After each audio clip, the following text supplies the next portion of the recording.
This is Mountain Vision.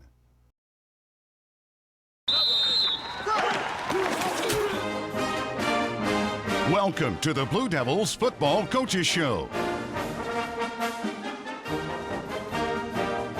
Your home for all things Manchester High School football. With head coach Evan Huckstetler and your host, J.J. Hush.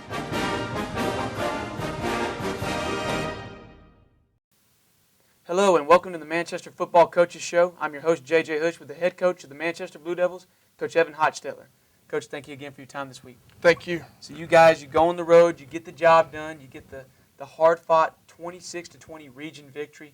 Just talk a little bit about the relief that you guys had with coming out in a victory on a tough environment in Bremen High School. Well, anytime you get a win in the region, it's a good night, and especially going on the road. It's a 2-hour trip up north to Bremen, Georgia, and Bremen has such a rich tradition and outstanding coaching staff and a good group of student athletes. I tell you what, they came out of the gates. They're fired up, and they played us a very good football game. It's one of the games I wish I could have been a fan in the stands, just kind of watch it. But I tell you what, I would never forget last Friday night. It's something that stayed with me for a very long time.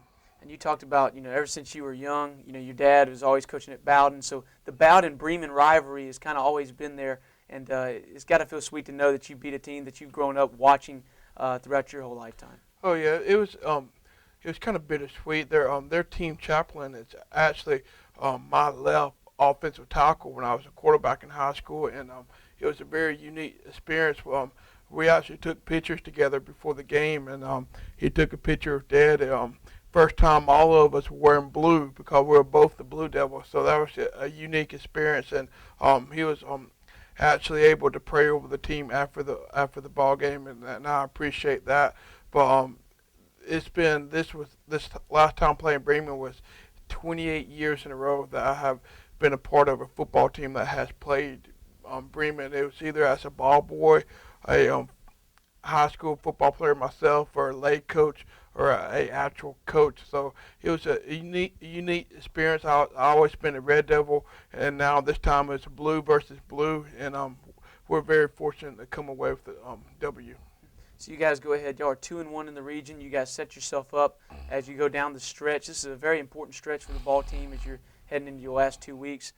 Just talk a little bit about the practices coming up and how important it is to stay on routine, stay on schedule as you head into the crucial part of the year. Actually, it's a good thing you brought that up. We spent about 10, 15 minutes today, even before we went outside, to talk. Spoke with the team on how important Monday through Thursday was this week. If most of you may or may not know, this is our homecoming week, and on top of homecoming, we have a full moon, and we got Halloween, and all that's wrapped up in 1 week. And you're talking about teenagers, and it may be crazy a couple of days, but that was the big pep talk today, talking about the focus. Homecoming is such a special time for our community. It's a chance for the student body to be a part of the football program through making floats or dressing up a certain way each day of the week, and it's also a chance for the former players or former students at Manchester High School to come back home to watch a football game. And obviously with the community, this Friday we'll watch the parade. So we have a lot of activities going on, and as a high school football coach, you tend not to like that. You like your routine and like everything to be on time and on schedule. But I told the kids today, homecoming is a fancy way for the community and student body to be a part of the football team without actually dressing out. And I told them, soak all that in and enjoy being a teenager, but at the same time, we have to separate ourselves from that. We have to separate our football family, and because we have a job to do this Friday night. It's definitely going to be an exciting weekend. We'll get to that a little bit later in the show, but let's talk about the game that you guys played last weekend against Bremen High School. With tough environment, tough ball game. Just talk a little bit of overview about what happened in this ball game and what led you guys to victory.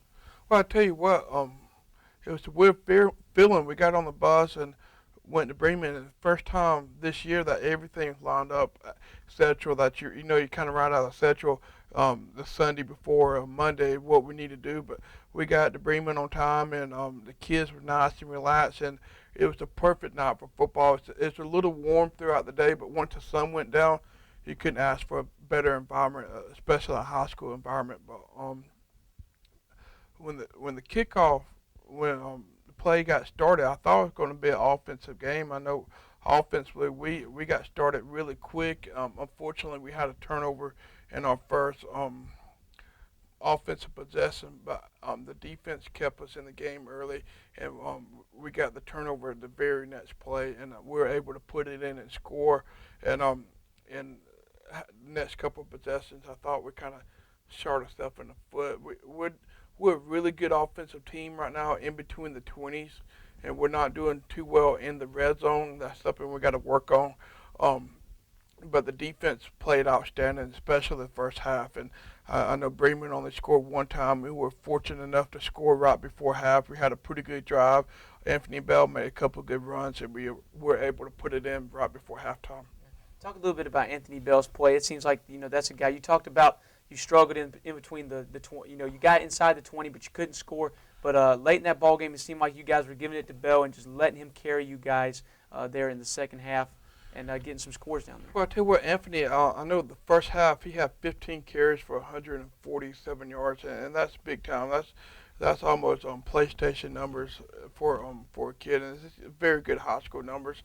And any time that your fullback is having a big night, either it's be on ISO or trap or the old belly play, it opens up everybody else offensively. We were able to run the jet successfully because of Anthony Bell. We were able later in the game to stretch the field vertically with Preacher Man because of Anthony Bell's pressure in the offense. So he's helping his teammates out, and his teammates in turn are helping him out. It's all about the unit offensively. Talk about his touchdown runs in the ball game. I think he had one in the first half, maybe two on that last drive going into the halftime. But talk a little bit about his play down in the red zone and running it in for you guys. Well, the first touchdown, I believe we were in just red, and we just did a fullback toss. I know Bremen, traditionally, they have been timid towards teams that have speed, so they tend to slant to motion, and they tend to slant wide side and simple things like that to get their athletes moving before the snap. And it gets a fullback toss. We had no motion on the play. We block it the same way we block our jet play, and we had some very good blocking on the edge. Again, the Preacher Man, he did a good job late in the game catching the ball, but in the first half, most people don't realize that he had an outstanding game blocking as well. And Anthony made a good run. He got to the sidelines. He saw a crease where most running backs would take the 10 yards that was already given to him, but Anthony kept his feet moving and ended up taking it to the house. He's a special player, and like you said, in this offense, when you have one guy that stretches it out, it opens up everybody else. And Gamble and Little Bill look like they benefited from that on certain drives during the ball game. Gamble, his stats don't jump out at you about this with the Bremen game. He had one good run that was called back because of that penalty. But I pointed out in film today, Trey Gamble, his rushing numbers are been a little bit under what he's used to early in the year, but his blocking, I tell you what, his blocking has really taken off. And I know people don't really see that from the stands or see it live, but as a coach, you really appreciate turning on that film on Saturday morning or Sunday, and you see a guy that his name may not be in the newspaper because he had 120 yards or a lot of touchdowns, but Trey Gamble definitely was a team player. He's getting really good at blocking, and he's also a very good running back. So he's going to be, by the time he graduates, he's going to be a complete package. It seems like that whole backfield together is almost turned into one unit together. They understand their roles now, and it seems like that they're feeding off each other, including quarterback Garrett Brown. Yeah, everybody's feeling a little bit more comfortable, and obviously Garrett had a big night throwing.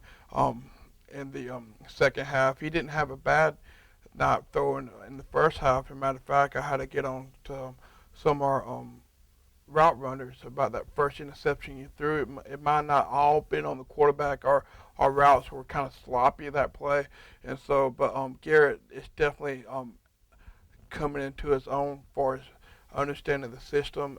I tell you what, he's picking up on it for his understanding who's got to do what. He's also asking questions. Anytime you have a quarterback asking you questions in the game and saying, we did this, that's a compliment because he's understanding. Most teenagers don't ask questions because they don't understand anything, but if he's understanding, he wants to soak in the knowledge, and he's asking questions, and he had a really good night throwing the ball. We'll be back with more with Coach Hochstetler on the Manchester Football Coaches Show. Manchester Farm, Garden, and Hardware is your fall headquarters. Carhartt Clothing, the right gear for any job in comfort. Available for men, women, and children. Fall flowers and cool weather vegetables, along with an array of home decor for fall and the upcoming holiday season. Fall also means hunting season, rifles, handguns, and more to make sure you're ready to bring down the big one. Don't forget the great selection of Georgia boots. It's all at Manchester Farm, Garden, and Hardware.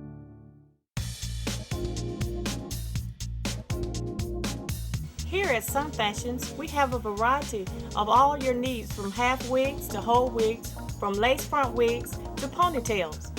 We also carry your beauty supply needs. We have your latest fashion in jewelry, handbags, clothes, and shoes. So whenever you're in town and you want to shop around, make it your passion to come to Sun Fashion. Time for a new mattress? Wilson's Fine Furniture in Manchester has a great selection. From twin size to king size, Wilson's has it. In fact, Wilson's Fine Furniture is your hometown mattress outlet with name brands like Sealy, Simmons, Serta, and more, all at competitive prices. Wilson's also carries a full line of living room sets from Ashley Furniture. Save big now with 30% off all in-stock living room sets. Pay cash and save even more. And don't forget appliances, your hometown mattress outlet. Wilson's Fine Furniture, Main Street in Manchester. Welcome back to the Manchester Football Coaches Show. So, Coach, any good offense is driven, especially with this wing tee, this option offense. Well, not really an option offense, but the power and the jets and the sweeps. You have to have a good offensive line, of course. That's your foundation. And those guys seem like they were opening up some good holes on Friday night. Yeah, without a doubt. I just want to point out the last couple of games, my center and my quarterback, they've been pretty good with the exchange. We hadn't put one on the ground, knock on wood. I hope it don't happen this coming Friday, but they're getting better in that department. I thought our guards did a pretty good night as far as pulling and trapping and I. So sometimes it's difficult when a team runs a 3-5 because there's a lot of moving parts and a lot of slanting. I tell you, one of our offensive tackles really coming into his own is Powell. He's our right tackle, number 60. He did an outstanding job this past game. Then and Nuda had a couple of good blocks as well. But for the most part, our line did really well. But we still have to improve. Matter of fact, I was talking to my dad today and this past weekend. We want to expand the offense, and we're still taking baby steps at a time. We don't want to put too much pressure on the kids, but it's going to come to the point of time the kids we're going to have to turn them loose, and it's going to happen these next couple of weeks, and hopefully the offense can expand a little bit more. For a lot of run offenses, to drop back into pass coverage is kind of one of those things. Pass protection, to give them a pocket, is kind of a hard thing to do. But it seemed like that Friday night, Garrett Brown had a comfortable pocket where he could throw the football and seemed like he was pretty comfortable. Yeah, yes, we pointed that out on film as well. Our offensive line did a very good job with the pass protection. Also, it helps when your quarterback is 6'6". He sees the field a lot better and he can release the ball quicker. But offensive line did better this past Friday than they did the Friday before. And but they're getting better. You're right though. Sometimes running the wing tee all these years, it asks the kids to fire off the ball or trout block or pull, and all of a sudden you tell them a pass block, and it's a foreign language to them sometimes. Yeah. But we say this time and time again. It feels like every week we go back to this guy, but DeMarcus Addy on the outside, we can't underestimate his production and his meaning to your offense because, like you said, he stretches it vertically, and at the end of that ball game, it seemed like that it was the DeMarcus Addy show getting y'all in the end zone there at the end. Oh, without a doubt.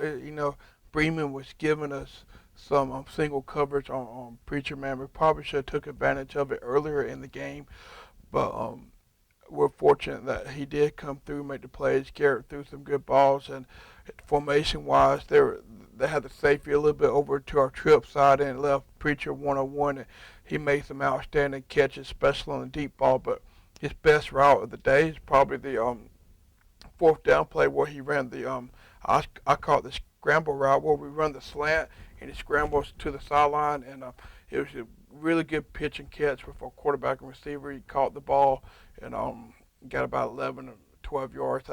That's a pressure cooker moment because it was fourth down. It was a tough route to run, but we threw and catch. He rose to the occasion at the end because I believe it was like 3rd down and 15, 3rd down and 20 when Garrett Brown threw it to him in the end zone late in the ball game. You're in a clutch moment, tie ball game. It's do or die at that point.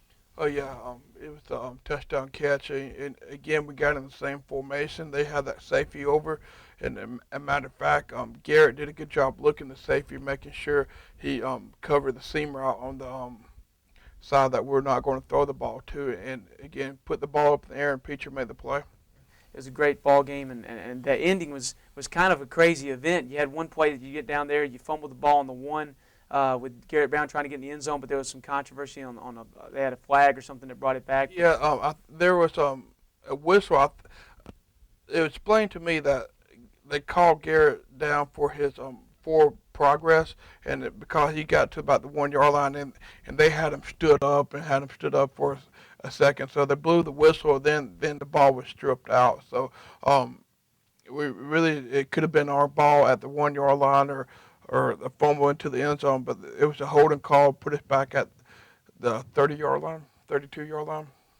And that led to that last final play to Addy that put you guys on top and turned it over to your defensive side of the ball. You guys stood there at the end. Of course, it's always good to finish ball games when there's any time on the clock. You never want to pack your bags and say it's over, and your defense came out and did a great job of finishing off that ball game. Oh, yeah. So anytime you put Bremen into a passing situation, it's a plus for you. They're such a really good run team that they're kind of like us. You don't want to really be put in the situation where you have to throw it every down, but fortunately we put them in that situation late in the game. Tell you what, our defense did an outstanding job in the first half. They kept us in the ball game when offensively we're kind of shooting ourselves in the foot in the red zone with the procedures and the personal fouls. Second half, Bremen came out and they scored on their first 2 offensive possessions, but when it mattered the most, our defense made the stand and made the stop. So I was very proud of our defense. Our defensive front's playing better and better each week. Yeah. Talk a little bit about that front, because you got those guys. Those first 4 guys are really the guys that attack, and they make sure that they keep that line busy so your linebackers can make plays. They seem like they did a good job on that Friday night, getting those guys, Ferguson and Brown, to go make the plays. I tell you what, we got 3 sophomores. We got the Jackson, Mahomes, and Waller. It comes to the point in the season they can't play out sophomores anymore, and they're getting better each week. Jackson might have played his best game against Bremen, and Mahomes has some pressure on the QB in passing situations. And JT Waller is going to be JT. He's going to make the plays. He's a very hard-nosed football player. And tell you what, at the end of the game, we had a senior, Ditson. He's number 13. He made a play at the end of the game that made, I think it was 2nd or 3rd down, but he made a stop for a loss. But that was huge. I was proud for our senior to make the play in the final minutes of the game.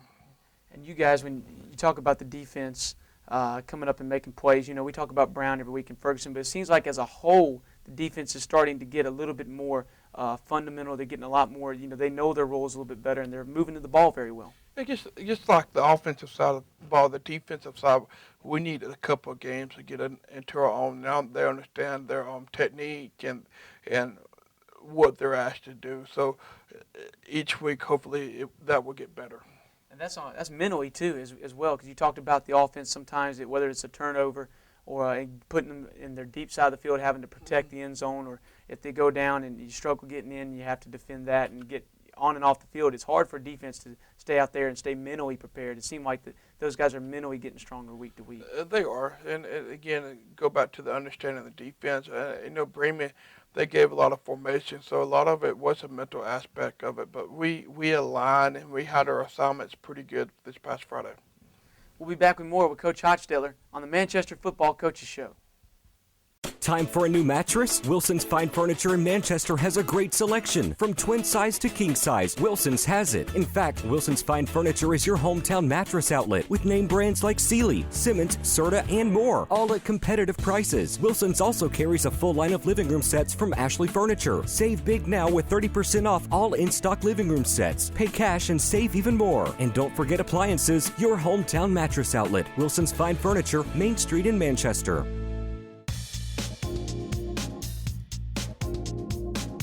Here at Sun Fashions, we have a variety of all your needs from half wigs to whole wigs, from lace front wigs to ponytails. We also carry your beauty supply needs. We have your latest fashion in jewelry, handbags, clothes, and shoes. So whenever you're in town and you want to shop around, make it your passion to come to Sun Fashion. Manchester Farm, Garden, and Hardware is your fall headquarters. Carhartt Clothing, the right gear for any job in comfort. Available for men, women, and children. Fall flowers and cool weather vegetables, along with an array of home decor for fall and the upcoming holiday season. Fall also means hunting season, rifles, handguns, and more to make sure you're ready to bring down the big one. Don't forget the great selection of Georgia boots. It's all at Manchester Farm, Garden, and Hardware. Welcome back to the Manchester Football Coaches Show. So, Coach, that win is behind you guys. You wrap it up. You go to 2-1 in the region, and now you come back home to the friendly confines of Greg Oglesby Field at Memorial Stadium. And you guys welcome in Chattahoochee County, which their record doesn't show a lot of production or a lot of positive things for them. They're 1-2 in the region, but they do play hard football, and they've made it tough on this region. This region's always tough to play in. Yes, they have done an outstanding job, especially of late. You know, early in the year, they're probably still trying to find their own identity. I know this offseason we're putting Chaco up there, maybe 1 or 2 in region, maybe region champions, because they had a quarterback coming back that was unreal, a very good high school quarterback. And unfortunately for this guy, he's going to have Tommy John surgery. So Chaco as a team, they had to fight through that early in the year. They had a new quarterback come in, and the old quarterback, instead of just hanging up his uniform, he's now playing receiver. So that's big time on his part to help his team out in any way he can help them out. He's a big time high school football player. Getting back on Chaco, they had to find their identity offensively early in the year just because of that, and now they're getting that identity down, and they're playing much better football now than they were. What can we see from those guys on the offensive side of the ball, and what do we expect them to do to try to penetrate you guys? Well, they're in the spread. They throw the ball to set up the run. I think at any point in time, any place on the field, they can take it to the house. They're very athletic. The quarterback does a good job throwing the screens, and they do stretch the field vertically, but they do that stuff where they can run the ball as well. You guys, you've had a pretty good pass defense so far this year, but you really haven't faced a lot of teams that spread it out. I know Taylor County spread it out a good bit, yeah. But talk about the challenges of facing a team that spreads it out and throws the slants and throws the verts and throws the... I think our secondary, they're going to welcome the challenge, and anytime you get a challenge, you get to showcase your talents and see what you're made of. So that's a good thing. They might have got bored a little bit with the Bremen week because it's power, and counter, and we had to preach to them all week about Bremen fishing, trying to put you to sleep or throw over the top of you. But now they're going to be wide awake, and they realize the challenge that's in front of them.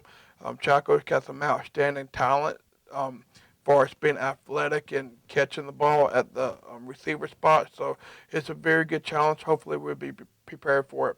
And a lot of times when they spread you out like that, you almost force sometimes to just rush forward so you can drop people back in zones or man, whatever it may be. But talk about the importance of getting pressure on the quarterback and making them think. Well, first and foremost, we're going to have to play run defense first with our front four. So they're going to be technique sound throughout the front four. Now in passing situations, the third and longs and stuff, they will have to get to the QB, and hopefully they make some plays. I know Mahomes the last couple of weeks have put pressure on the quarterback, so hopefully that continues. And of course, facing your offense a lot, it doesn't really matter what defense you face. They have to adjust to you and try to throw different schemes at you. But what can we see from them athletically, what they do on defense? They like to hit and run, then run to hit. I tell you what, they're very athletic. They do not shy away from contact. They're one of the more physical defenses I have seen for it, just their presence to the ball and just trying to hit you as hard as they can. And that's a compliment to their coaching staff and to their football players. I tell you what, I've been losing a little sleep and I got a little headache watching them film. I have seen the 4-4, I've seen a 34 defense, I've seen a 5-3 defense, and I've seen a 6-2 defense. So they have shown 4 different defenses just on the little tape that we have. So that's a lot for our offensive line to soak in, but hopefully we'll accept the challenge.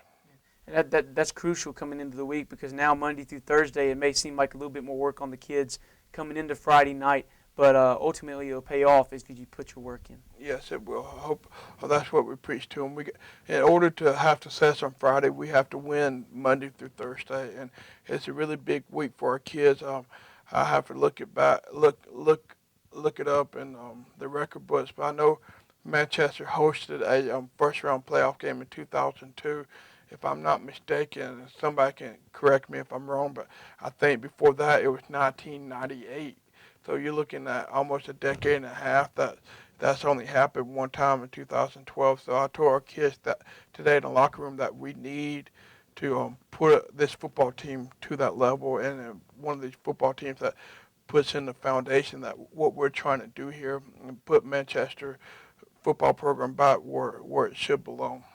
Not trying to look too far ahead, because I know you guys take one game at a time. You preach that to your guys, but the playoffs are around the corner, and you guys are in a position where you guys could come in as a 3 seed, a 2 seed in that region play, and possibly a 1 seed. No matter whatever can happen, in the region can happen. It's just a crazy region.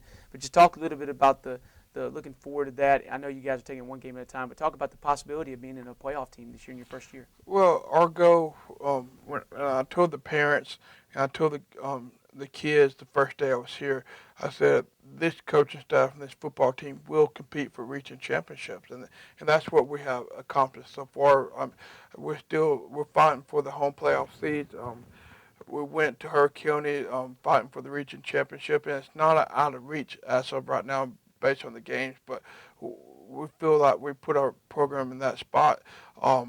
We're in the driver's seat for the number 2 seed. If we win out, we're number 2 seed. As a matter of fact, I have to go back and look at it, but if we beat Chaco, I think we're locked in for the 2 seed. So this Friday night, we're playing for home field advantage, and that's huge.